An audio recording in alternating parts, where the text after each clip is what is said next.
taliyaha qaybta 27aad ee ciidamada xoogga dalka Soomaaliyeed ee ka howlgala deegaanada dawlad goboleedka Hirshabelle General Maxamuud Maxamed Koronto ayaa maanta kormeer shaqo ku hurgalayo xaaladda amni ee ka jirta wadada isku xirta Balcad iyo xarunta dawlad goboleedka Hirshabelle ee magaalada Jowhar halkaasi oo muddooyinkii la soo dhaafay ku argagixisada ay ku dhibaateen jireen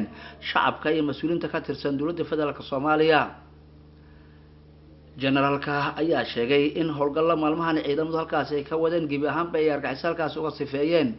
maalmahanina ay ciidamada militarigu ay ku roondoonayeen wadada generalka oo ku lugeeyay wadada qiyaastii 1 kilomitir inta u dhaxaysa Golley iyo Balcad halka lagu magacaabo Haanta Sheekh oo argagixisadu ay ku soo dhuumalaysan jirtay ayaa sheegay in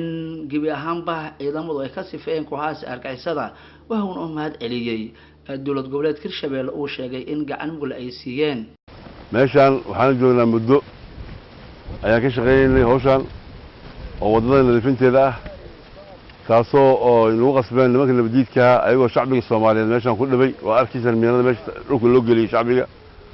inay shacbiga ku laayaan dhulka miino u laayaan saadaradeed waxaan go'aansanay inaan jidkan roonda ka qabanno banaynana waxaan u mahad celinaynaa state Hirshabelle oo kaalin weyn ka qaatay annagu waxaan leenahay xoogga iyo mataqaanaa iyo banayntan iyo ilaalinteedan xaq aan dhamaysanay laakiin waxa ku baxay qarash iyo waxa mataqaanaa waxa ku baxay qarash iyo waxa dhaqaale ku baxay meeshan waxa bixinay state Hirshabelle maadaagaad ilaahay ma iska leh waxaan kaloo mahad celinaynaa ciidamada xoogga dalka Soomaaliyeed oo asal noo fududeeyay inaan shaqadan qabanno